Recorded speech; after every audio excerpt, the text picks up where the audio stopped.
She is the author of The Slayer's Magic in her first book in the Beads of Bones, not Stones series.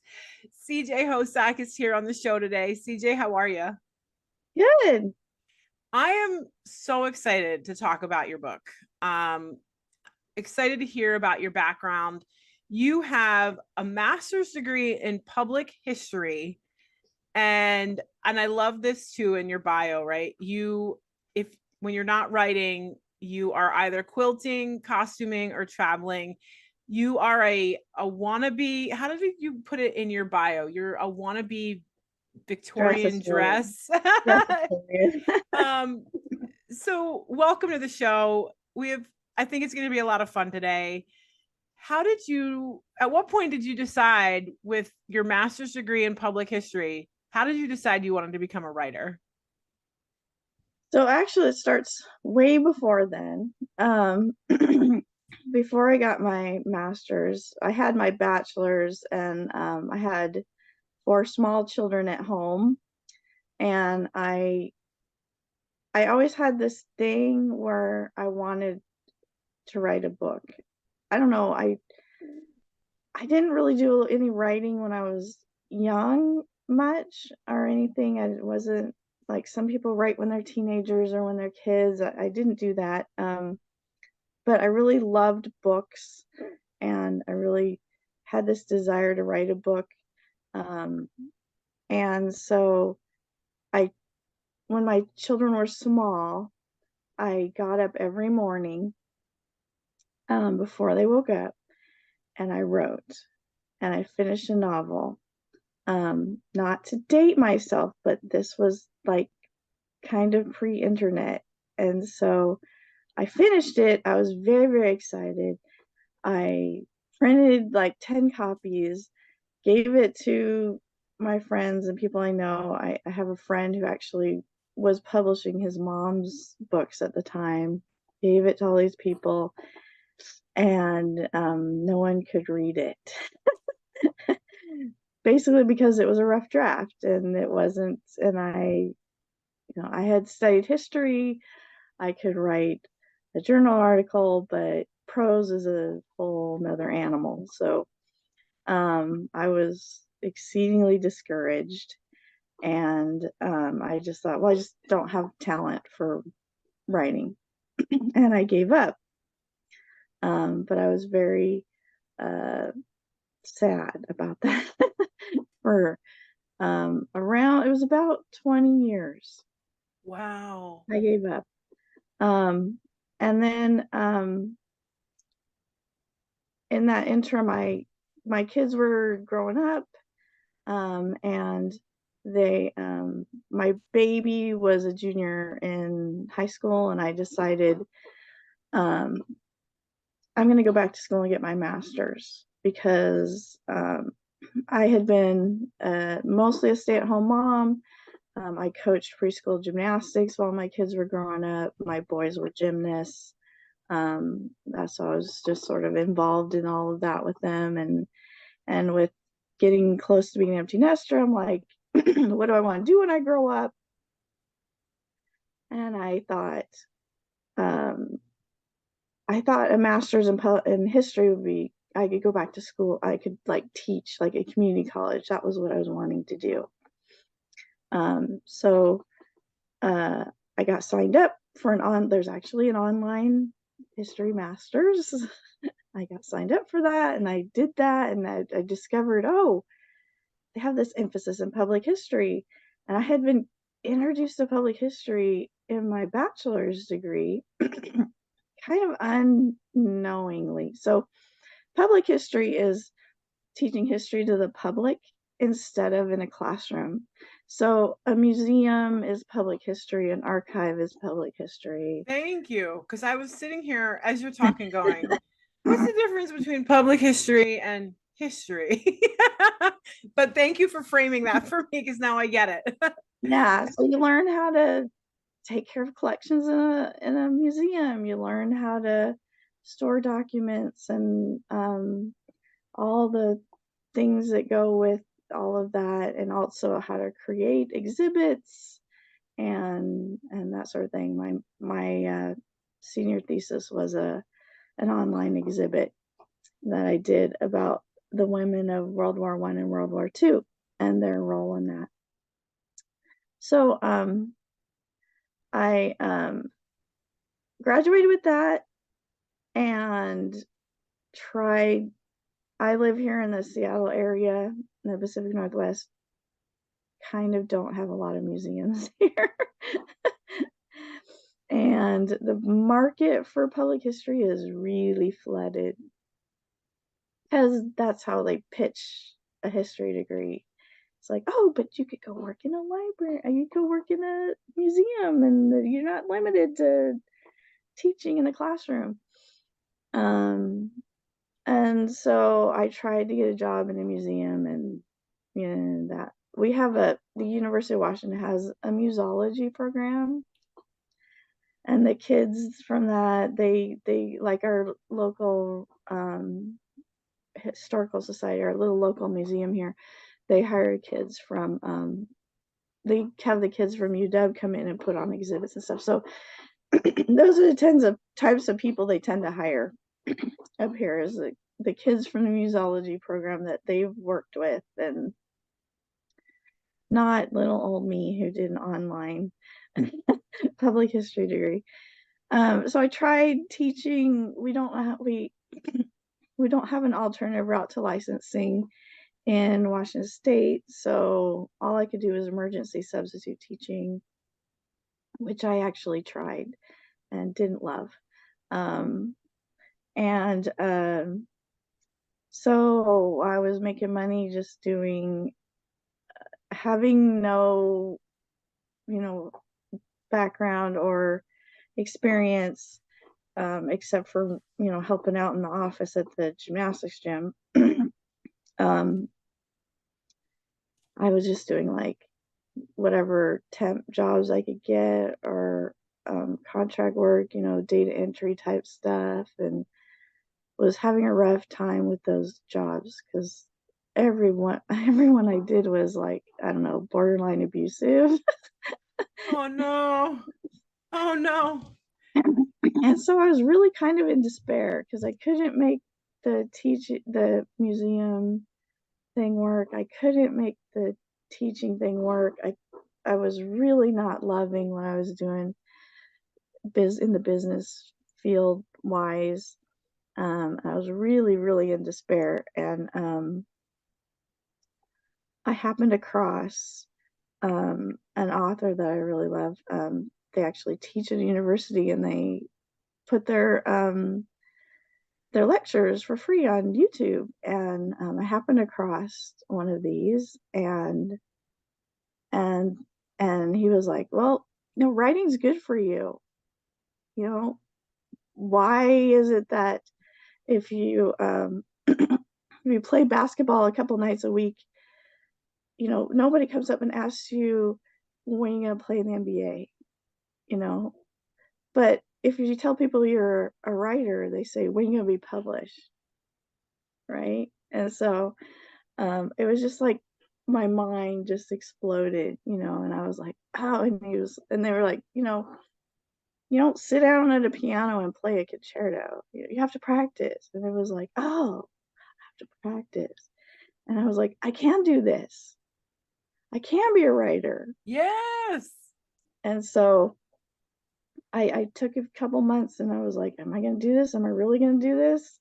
I didn't tell anybody that I was thinking about it, but I was really like, I think I can do this. And so I'm like, okay, the first of the year, I'm going to start doing some world building and planning. And so I just started. And it was 2020, but I happened to have this job at the time that was a kind of a receptionist job. I was just almost security. I would just let people in the door, and like if they brought food in, I would like email the person and say, your food's here, whatever. But they were like, we don't care what you do when you're not, letting people in or whatever. Like, you got paid to write. Oh my goodness.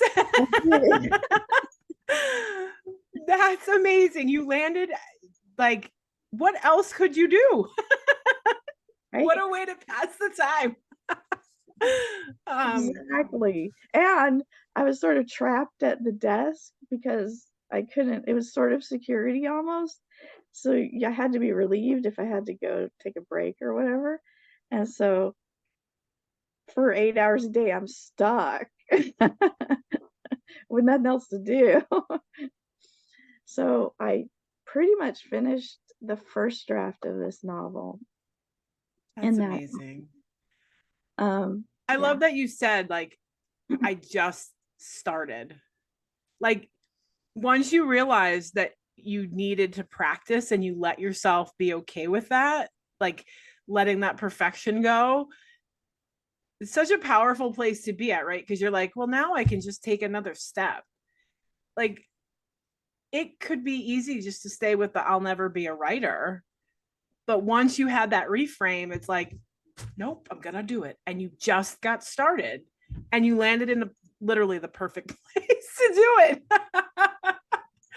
Well, and not only that, but it reframed my mind in a way that, like, there wasn't the pressure to have a career job as my day job, right? There was no longer this pressure to do something that was a career, right? All I needed to do was make some money, whatever, you know, just to bring in some money. And the preference is something that isn't really taxing on the brain, so that I could come home and just write when I get home. So that was a shift, a brain shift too. Like, I don't have to have this fabulous job, I can just go to work, do my little thing, come home and write. Ugh. So here we are. The Slayer's Magic is your first book. Yeah. And tell us a little bit about it. Because I'm so excited. Well, I'm going to tell you a little bit of story. We're going to talk a little bit about a pivot within the book.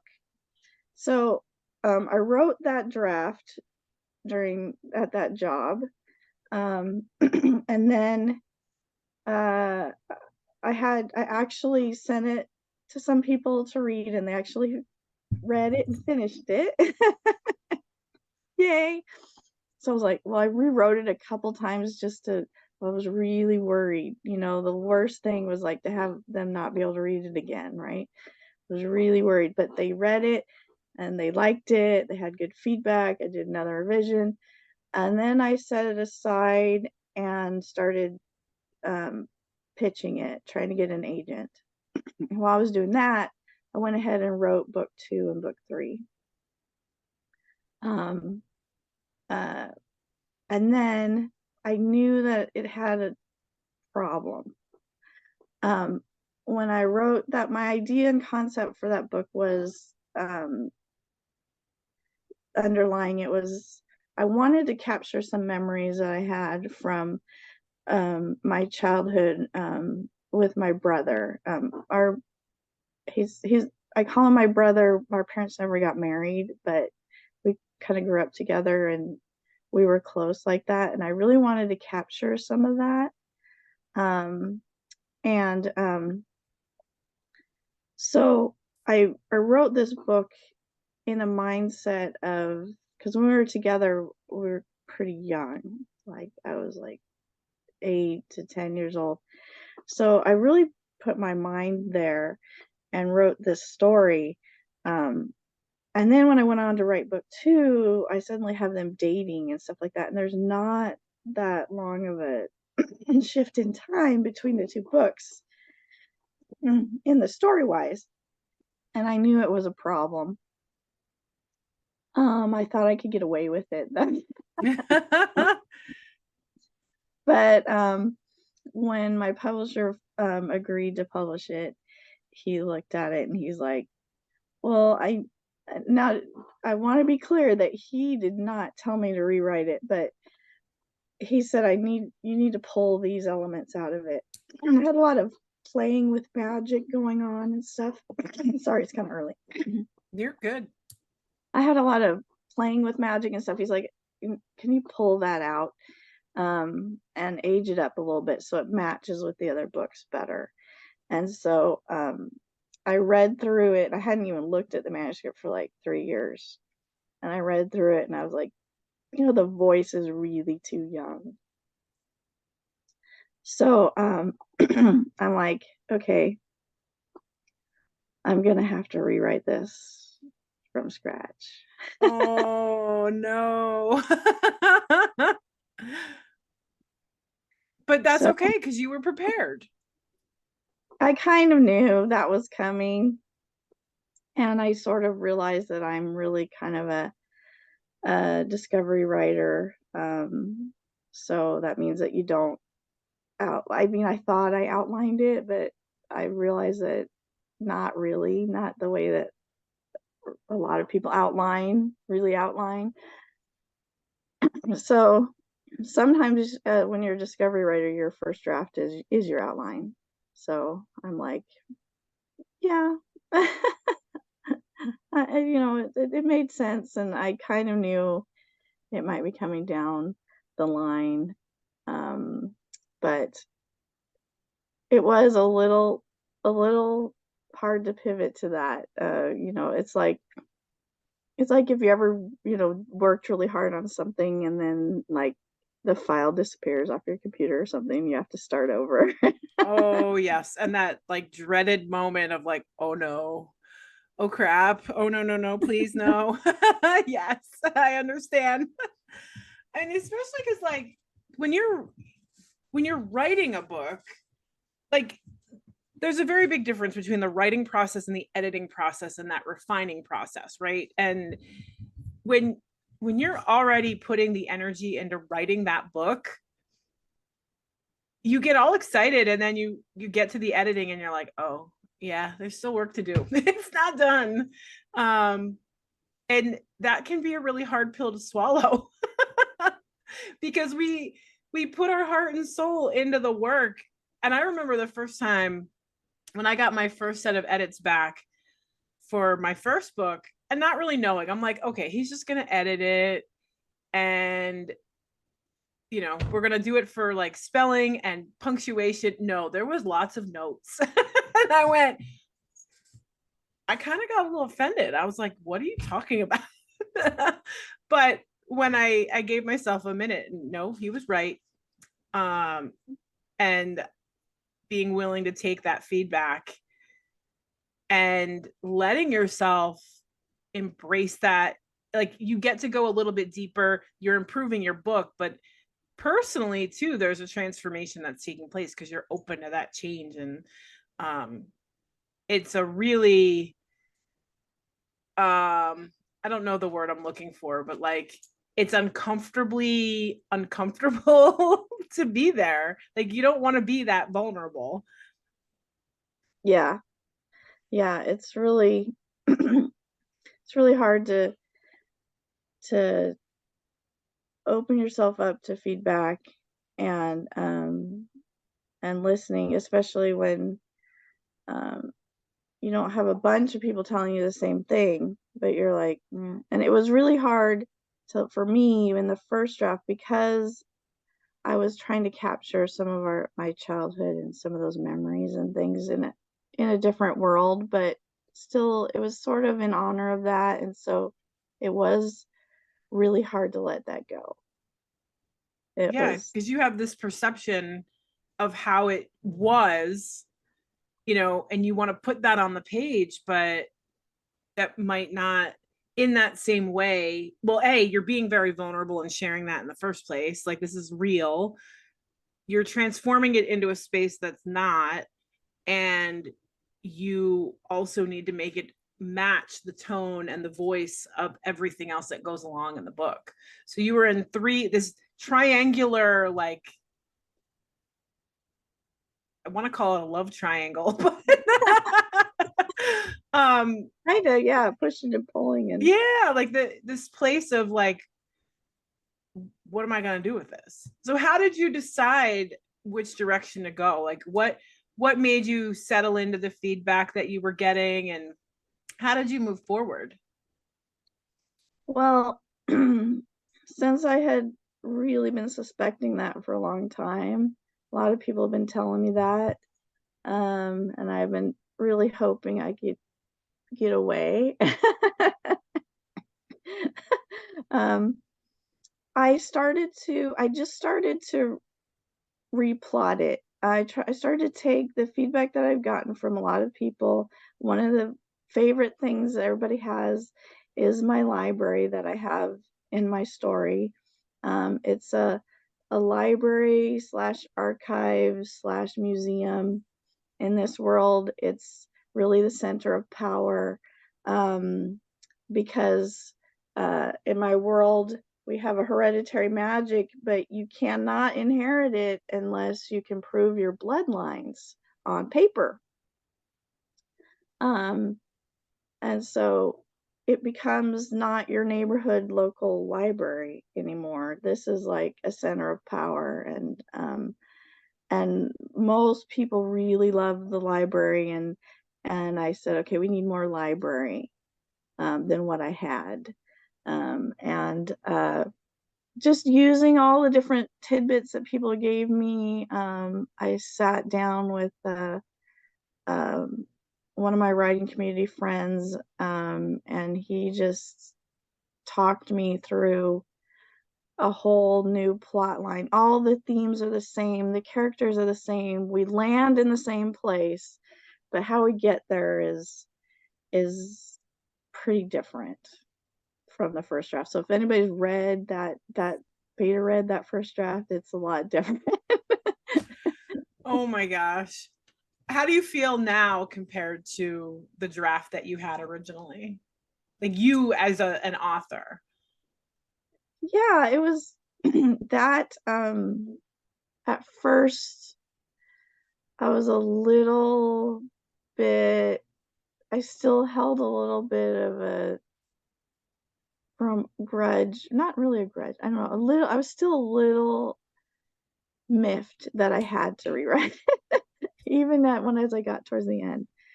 But now that it's been through that one, this draft's been through the revision process, I feel a lot better about it. I feel a lot more confident about it.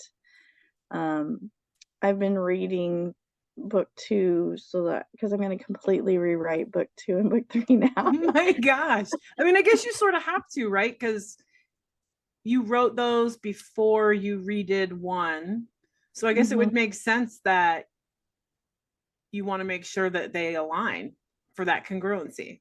Yes. Yeah, and I'm reading through it and I'm thinking, oh yeah, I was just sort of rambling and wandering through the weeds before, and I really need to, we need to have a really plot, driving everything, and everything needs to weave into that. I had a lot of different things going on, but it really needs to make sense with the central thing that's happening, instead of it needs to be connected instead of just being off all over the place. And so I'm feeling a lot better about it now that it's actually in my hands. Yes, it's this tangible thing now, not this like up here sort of in the back of your mind. Like, no, it's real. And I love the cover. I Well, thank you. love um I saw on your Instagram, and I kind of want one. You have a Tumblr with the Yes. I'm sorry it's at work. I wanted to No, I saw it and pitching I'm my like, book I with it. want one. um, Yeah, my daughter had that made for me for Christmas. that's amazing. Where can people find the book? And just so everybody's clear, this is a young adult, right? Young adult Yeah. fiction. Okay. Yeah, my main characters, I have two POV characters. And they are teenagers. Um, my main character is actually 15 turning 16. She's a little on the young It's a little on the youngish side. I don't have any, there's no spicy in this. There's one kiss, and it's very sweet, and that's it. I love that. I love that because our kids don't need more of the too spicy. So thank you. As a mom, although my youngest is now 19, but she's such an avid reader, and I that was something I was concerned with as she got older, and trying to make sure that I understood the content she was reading, making sure that it's age appropriate, and if like making sure we're having those conversations together about what she's reading. Um, so thank you. Welcome. I also, well, because the original draft was like middle grade, maybe upper middle grade, young YA. I aged it up, but not horribly. It's still kind of just a step above that. So, we'll still grow. In book 2, they'll start really seriously dating and that kind of thing. So, it'll grow with them, but yeah. So I guess I should pitch it. Yes, please tell us more. So I'm adopted, and the concept behind it was I wanted, since I kind of was using me and my brother as a model. Like I said, I was trying to put memories in there. Um, I just built this whole world. The reason why the magic system is hereditary is because she's adopted, and she lives in a small community. Now the whole world is not magic users, but she lives in a really small community that they are. And so that's kind of her world. So she feels like she doesn't fit in, because as an adopted person, my parents loved and adored me and told me I was wanted from the very beginning. Um, and so it's not that she's lost or she's an orphan, or, it's that even when you're told as an adopted person that you're loved and wanted, um, you still don't quite feel like you fit in, right? There's still this disconnect, like that you're not quite, you know, there's something there that's missing. And even though it's not, even when you're young and you don't really understand the concept of blood or relations or whatever. And I've also heard from other people that, well, I'm in my family and I don't feel like I fit in either. That was actually a Right comment here.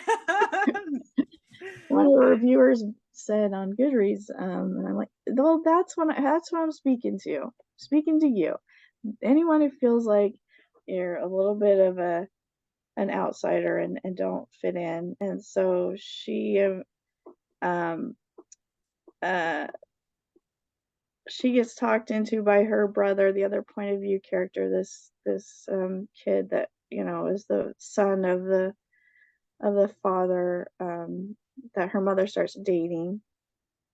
um Kind of gets talked into him to sneak in behind her mom's back, because her mom was like, you don't need to do magic to be, someone special. You're special as you are. And but she still feels like, I don't, everybody around me does this, and if I could just find out who I am, then I could do this magic and I could fit in with everyone and feel, and so she gets talked into, there's an opportunity at the library to study with a famous researcher, and she gets talked into applying to do that. And hijinks ensue, I guess.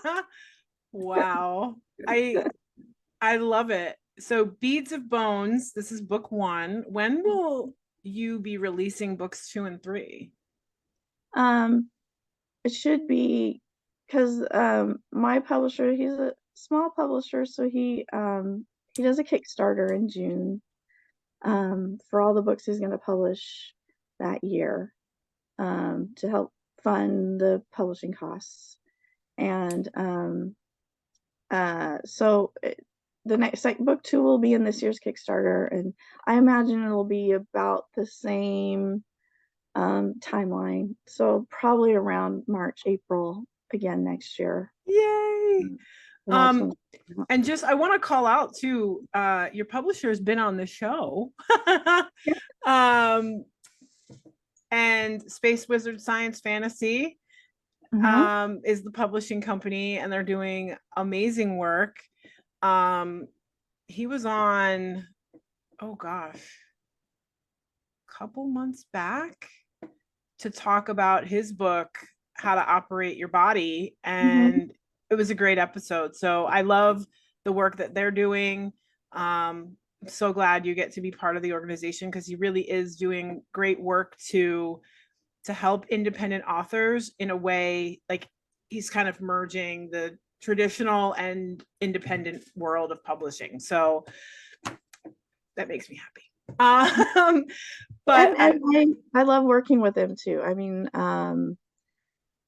his his feedback and his developmental edits are just spot on, you know.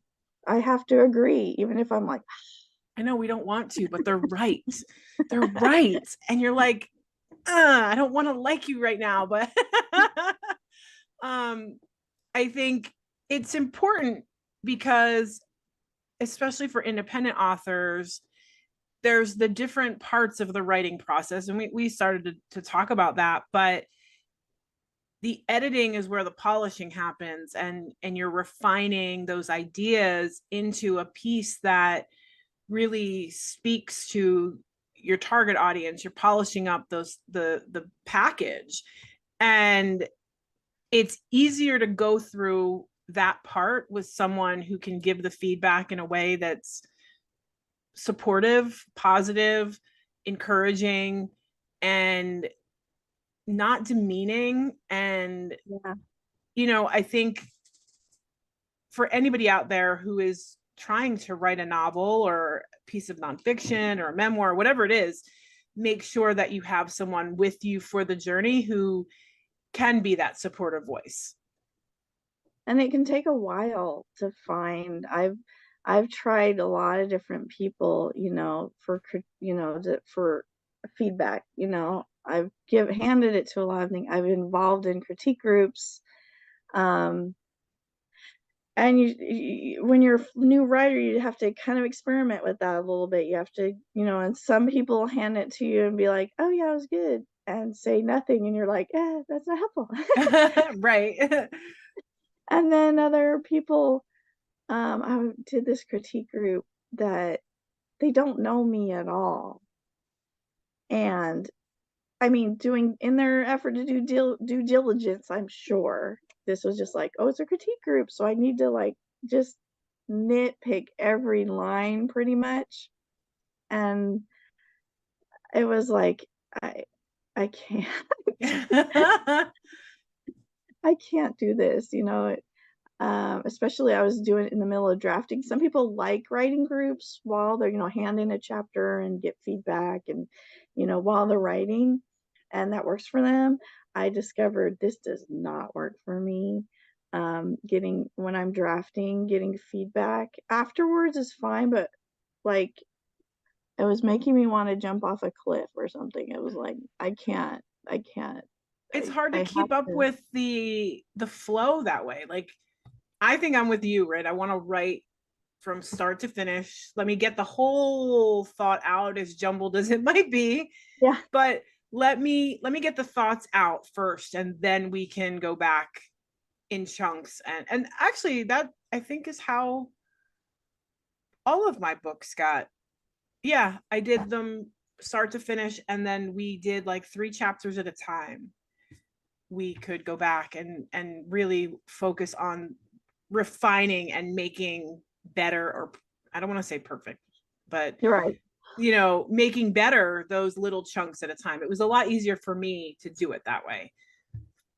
Well, and once you get to the end, there's been a chunk of time since you're working on the beginning, and you can have a better perspective on it. You know, you can be like, oh yeah, you know, you can see things people are saying better than when we just wrote it. You know, when you just wrote it, you're like, what do you mean? You know?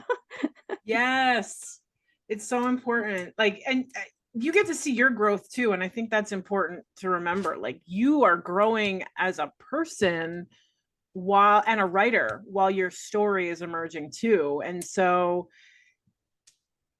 it's a good feeling when you get to that end spot and you're like, oh yeah, like this feels so much better when you see that final package.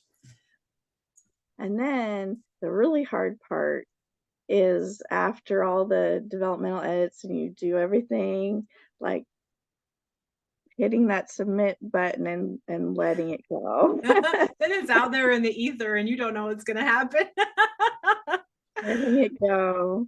It's like, because I could sit and Bill was really kind and he was like, if you want to wait another month, it's fine. We can, and I'm like, no, I said this is when I'm going to have it done. I'm going to have it done. And, but then you get to that point where I could have spent another month just, noodling and wordsmithing and I'm dead certain I could open it right now and look at a page and go, oh, why did I do that? But you just have to say, no, this is a snapshot of me right now. And we just have to let that go.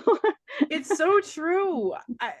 And I think my editor called this out too, because at one point he was like, you could edit it all day, like Mhm. really forever. We're never Mhm. done. And there was a point after with my first book, I had this moment probably 6 or 8 months after it launched. And I thought to myself, oh my God, I didn't say the things I wanted to say. I have to pull it off like I have to rewrite the whole thing. And then I actually opened the book and was like, oh no, wait, it's right there. Like I had to let that sort of, Mhm. it is what it is. It's Mhm. perfect the way it is. Let it go. But Yep. there's that perfectionism that we want because we are serving up a piece of ourselves out there for the world. We want to make sure it serves in the way we want it to. So, Right. And it's the best piece of art that we could put out there that we could yes. possibly do. And we're constantly growing, so we could constantly make it better. But there comes a point where you just have to say, okay, let it go, done. Yeah. Move on. Part two. Let's go. Mhm. Where can we find the books? It's on Amazon. It's on the Barnes and Noble website. You can go to your local indie bookstore and order it to have it ordered in, and they can get it for you. Um, and um, what was I thinking? I can't remember. It's on BookBub as well. Um, I did a blog post for Mary Robinette Kowal's My Favorite Bit blog, and she has a link to where you can buy it on her website at the bottom of that. Um, yeah, pretty much uh, anywhere. It's on Amazon and it was submitted to Ingram Spark. So you can go down to your local library and request that they buy it. Yeah, there you go. I love that. CJ, thank you so much. We'll make sure that all the links are in the show notes. People check out the book. So excited for books 2 and 3. Um, keep writing. And Thanks. again, if for anybody listening out there, right, just start. That is like the perfect message from the episode, right? You just got started. You let yourself dive into something that had been a dream, like a hobby, as you said in the beginning, it wasn't even that you knew you were going to write a book, but it was always sort of lingering back there in the back of your mind. So somewhere in you, you knew that you were an author. Let yourself go with it.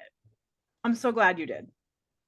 Yeah, thanks. Yeah, definitely. I like writing is good for you and just do it just for you. If that's all it is for you, that's perfectly acceptable. It's art.